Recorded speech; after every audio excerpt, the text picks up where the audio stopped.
On this special Veterans Day episode of Research Yourself Before You Discourse Yourself, we still here in Greenbelt Park, Corona, California. It's going to be an intimate group of protesters here in Veterans Day. Though there are like various locations like LA, which is like one of the bigger main cities in California that will have the same protests as this. There are actual veterans who have the distaste and the antipathy towards Donald Trump. I'm just looking for people who want to be able to speak their mind, and I would rather know their story. Should anybody have a piece of their mind, I would go ahead and like find them and see what they want to share. My name is Jackie Morgan. Morgan, how are you? I'm pretty good. How are you? Good. So you've lived in Norco for how long now?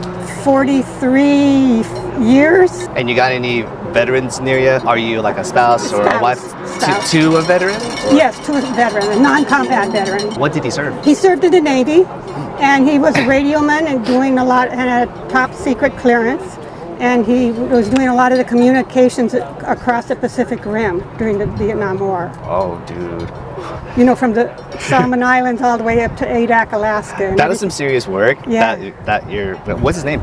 Lynn, L-Y-N-N. He lives here with you? Yes, we've lived in Norco for the 43 years. How painfully aware are you, given that like what this current administration is actually doing to the veterans we have here? I think it's degrading them. It's degrading their service because they put in so much effort to fight for us, and they're getting overrun now. We have a few veterans here now. If we do see a veteran that comes across our way, especially what we have here in 2025, what type of approaches would you consider sharing with us if you ever to approach a veteran? If I approach a veteran, and another one, yes. Another one, I don't always thank them for their service, but I'm proud of them for being in the service. And the veterans that I know, we do talk about things that happened, mostly in the Vietnam War, and what they saw, PTSD and other issues, and how they coped with life after service. Do you think you have any favorite politicians that do support veterans?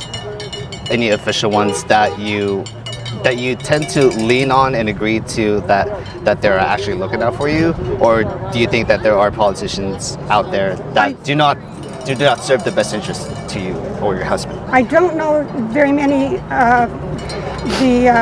I know even though Ken Calvert's a Republican, he's done a lot for veterans in Norco, but as far as that, he supports veterans, but he doesn't support the money that goes to veterans. So there's a big difference. So there's a big difference. Yeah, he says he supports veterans, and but I don't see him voting for things that are beneficial to veterans. So his rhetoric may be there, but like the money doesn't belong where it's supposed to go. Right. Yes. Yeah. That's like a very moral red line that people need to be aware to like cross, is like, hey, what the hell are you doing to the money that you're supporting the veterans to? Which is one reason why now Ken Calvert is now vulnerable, given that like Prop 50 has passed by a landslide, 65% of the vote, right. thanks to us, the California voters. Yeah. Now, Ken Calvert and Young Kim are also two vulnerable Republicans. But the question is, can we find a third person to break through those MAGA Republicans to get out of office and be replaced? Well, the young man that was running the last time, I forgot his name right now, that was one of the closest races that we've had for Congress. Yeah, the last time that I've heard that Will Rollins ran against. Will Rollins. Yeah, but now I know he's hanging out with his husband and children, but now I think he's still studying law, from what I've understood. Though he did lose, I know it's a heartbreaking disappointment that he had, but Brandon Riker also ran, or is actually a candidate here at one point, but I think now he's going for a different candidacy in a different district. Okay. Now that coming 2026, that the lines have been redrawn temporarily because we have the power. Yeah, and we voted for it. It wasn't just unilateral like in Texas where the governor just changed the voting districts. Yes. Right. So we voted for it. Not the politicians. And we don't want to give the politicians the power. Jeez, it's never up to you. Yeah. If your husband were to be here, if you were to be bodied here in his shoes, what would you want to say to every veteran out there that is still struggling with the benefits that they haven't been receiving yet? Everybody that we know that has had issues with the veterans or the VA and Veterans Administration is just keep on pushing, keep on pushing. And my girlfriend, whose husband died, who was a Vietnam vet, she didn't know until after the fact that he was eligible for a military funeral with high honors because of the Agent Orange. So, and he just thought his cancer was just cancer. But he had 3 different cancers, and they all were related to Agent Orange. All those cancers can't be described? Well, wow. Yeah, he had prostate cancer, then he had pancreatic cancer, and then the lymph cancer, lymphoma, is what did him in. He couldn't handle the chemo for that anymore. Hey! That's Nick for you, busting out all the music. Yeah. Even though we have the intimate crowd, like we can still be loud. Yeah, we can still be loud, and we're still getting plenty of honks and thumbs up. And thanks to Prop 50, we're just getting started, guys. Yeah. Like once we know like who our potential third candidate for this district, California 40. Mm-hmm. Now now we need to know who can be toppled out, at least one. But if we can eliminate both MAGA Republicans out of the district, we need to know like who our potential candidate to run for this district is. I was wondering if you actually know anybody that would do that. No, I don't know anybody that political. I really don't. You know, more the younger generation that I know, my children, grown children, they're much more political than I am. And I'm just getting started here. Nice. You know, the last time I was political was during the Vietnam era. You know, and that was what, 50 years ago or more? Yeah, so. Any final words? No, I hope we do good, and that people who see our signs will understand what we're saying and take it upon themselves to think like this too. I appreciate your time here. Thank you. It's good to see you. How are you? I'm doing well. So tell us your name. My name is Frank. Frank? Yes, sir. What type of veteran are you? I was in the Air Force going back quite a few years ago. I was a helicopter maintenance. How long did you serve? It was only about 3 years. Yeah, got out early, got injured, so been working for the military ever since as a civilian, giving back. Yeah. Where are the injuries right now, if you don't mind me asking? It was a left leg injury. Yeah. Oh, jeez. Yeah, pretty bad. What years did you serve? I served from the years 1976, 1980. So that was the time when Gerald Ford or Jimmy Carter was president at the time, Yes, I believe. yes, that's correct. All right. Did you listen to any of those views about war and that were unnecessarily fought, or? Oh yeah, a lot of times, you know, you wish we could avoid that at all costs, but sometimes you have to fight for freedom, and hence the sign I made here to kind of speak that and try to fight against fascism and dictatorship. I mean, yeah, like the people in the White House right now, Pete Hegseth calls the Department of Defense the Department of War, which doesn't make sense to us, man. No, and it's forgetting all that our military does across the world in peace to help nations, you know, develop a free society and to give back to the world. So I think that's really what we're about. Obviously, we have to defend. I think that's just a name given that kind of fits with this current administration, that mistakes violence and hate for strength. That's how I see it. The draft dodger, Donald Trump, doesn't even understand how war even operates.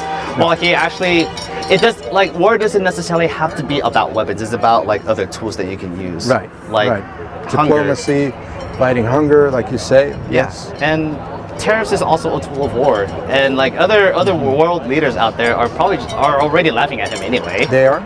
We've kind of made ourselves look pretty bad on the World Forum, I'd say, with this president, and that's why we're out here. I believe most of us agree, you know, right?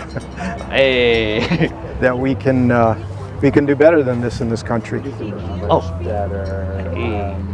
Greetings. My father was in World War II. He was one of the great Awesome. generations. Oh, come on The in. 1%. Yeah, come on that, in. You know, they're the people that fought for our freedom. He's you know? videotaping. What's your name, man? Yeah, my name's Joseph, and I came here from Orange County. And my father was in World War II, part of the great generation. Yes. The 1% of people that are the patriots who fight for our freedom. Now I'm here with the veterans because some of the veterans are concerned about seeing some of the violence in our cities, the violence perpetrated without by a doubt. ICE in our communities, as Yes. well as some of the things that are going on with the National Guard within our cities. It's terrible. All because of a government that veterans concerned about freedom abroad and freedom at home. I'm here for that. What part of Orange County are you Absolutely. I'm from? from Newport Beach. Newport Beach. Yes. Did you happen to attend the No Kings protest in Yes, Santa I Ana? was there. It was very large, and of course, today in Los Angeles, there's a giant "Just Say No." So then, there were 7 to 10 million people out across the country. This is a national Of protest course. too. I'm sure there'll be more. We all exist here just to resist the fascism that we all seem to agree. Yeah. And given that Prop 50 has just passed, thanks to us, now we got to be prepared of all right, who can we get rid of in Congress? We wonder where the Democrat, I'm in the healthcare industry, we wonder when they're blessing these deals behind and bending their knees, we wonder where the loyalty, we see it on the other side, but we see corporations, judges, attorneys, everyone just I know. It's discouraging, but we got to keep up the fight. We got to keep up the fight. We outnumber them. yes, we do, and we do. We have to unify. So it's within the power of the people, even if the courts and the governments, and I believe in the hope of America. The Americans are waking up. Yeah. They're not going to tolerate I believe it. so. They may not be as vocal because they have some fear, but they're now seeing the effects, and they will be very vocal in the next year into the midterm election. If angry people call us woke, that's because we're fucking aware of what the hell is going on in the country. And if they're telling us to fucking sleep, you can't make us do that shit. Right. Come on. Well, you got to look too how this movement has grown in a short time. I think when the protest started earlier this year, it was 3 million. Now we hit 7 million. 7, 10, 12, and about 40% of people identify with the No Kings movement. On the other hand, you do have a very large base within the evangelical church of a core of people. Also on the other side, a very large 25% that can cause a lot of issues. Who are full-blown, they're on Project 2025 , they're full on board with the full, they're not even hiding it anymore. They're not flip voters, they weren't voters who come out there, no, they're pretty much on board with the agenda. I just can't see being complacent when he's created this force, if you call it ICE, that is just stripping people of their rights.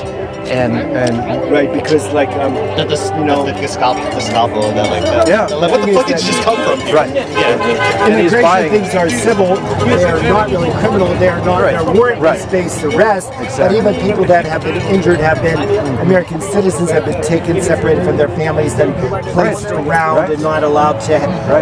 They can't afford to have judges, get a lawyer. No, and they haven't. So they really are. That's why we're out here. So speak up and keep the movement up. Yes. Awesome. Well, thank you for interviewing me. Of course, man. And Any final words that you want to here. give to the audience here? Just have courage and stand up and don't let intimidation stop you.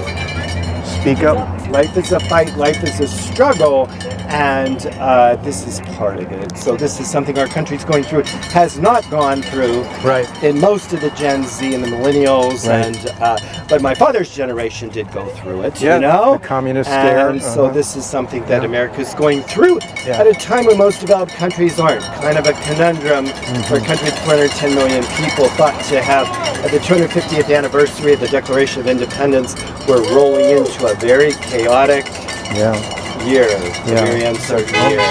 He's only one person. We can fight up against him. Even though he's gotten his lackeys following him, we can fight against them. But we got to speak up. We exist, gentlemen, so the more louder we get, the more we can just kick him ass out of the office stuff. That's what. So thank you very much, guys. Thank you. Vote, but protest. Vote, protest. Because protest shows your voice, you have the freedom to do that. That's right. And that's really how you can have some effect when the Congress is disconnected, when the courts are slow to react. Right. You can march. They marched in civil rights. They marched many times peacefully in order to things. Absolutely. So you have that right. So you can vote, but votes can be disconnected through authoritarian regimes where the minority is the majority. But you can protest, and you can come out and protest, and you'll feel so much better. That's why we're here. Well said. Thank you. Thank you very much, man. Thank you, sir. So we're all short on time because I got a job to do at a grocery store. You see it firsthand, even though like we had a little awkward moment with like a tall dude who has a interesting mouthpiece of a character that like that Orange County dude is aware of like what we face as a people in America. Though we do have our momentous victories, we still have a lot of work to do as an American people. Prop 50 has passed on a landslide, 65% to 35%. Whichever congressman who temporarily represents us now, it's up to us to find a third person to break through that little barrier to make sure that we elect a better candidate that topples both MAGA Congress people. I'm gonna get out of here. I want to thank you guys for watching, and I'll see you with the next one.